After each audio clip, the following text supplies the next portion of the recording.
কাজ আমাদের বন্ধু প্রতিম সংগঠন যারা বলছে যদি ধর্মীয় কোনো আলোচনা করা হয় তখন তারা বলে যে জামাত ইসলামী লোকজন নাকি জান্নাতে টিকিট বিক্রি করে এ কথা তারা ভুয়া ভাবে কথা বলতে থাকে ঠিক না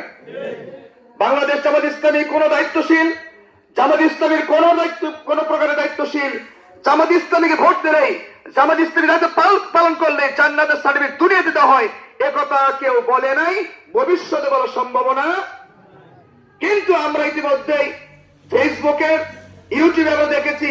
অমুক মার্কায় ভোট দিলে জান্নাত পাওয়া যাবে অমুকের নাম দিলে ওযু লাগবে না অমুকের নাম নেই তার পবিত্র হয়ে যাব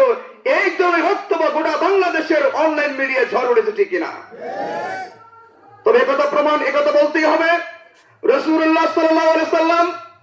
তিনি নবুয়ত পর করে তিনি জাতিকে যে দিকে আহ্বান করেছেন সে আহ্বান গ্রহণ করলে সে আহ্বান অনুযায়ী কাজ করলে জান্নাত পাওয়া যায় একথা রাসূলুল্লাহ সাল্লাল্লাহু আলাইহি ওয়াসাল্লাম বলেছেন কথা ঠিক না ঠিক এটা হলো দাওয়াতি নির্বাচনী সভা দাওয়াতি সভা দাওয়াত দেব কিসের দিকে ওমান আহসানু কাওলান মিম্মান দাআ ইলাল্লাহ ওয়া আমিলা সালিহা ওয়া ক্বালা ইন্নানি মিনাল মুসলিমিন তার কথার উত্তম কথা কার হতে পারে যে ব্যক্তি মানুষকে আল্লাহর দিকে আহ্বান করে বাংলাদেশ জামাত ইসলামী নির্বাচনের মাধ্যমে এই 57,000 বর্গ মাইলে এই 54 বছরে ঘুরে ধরা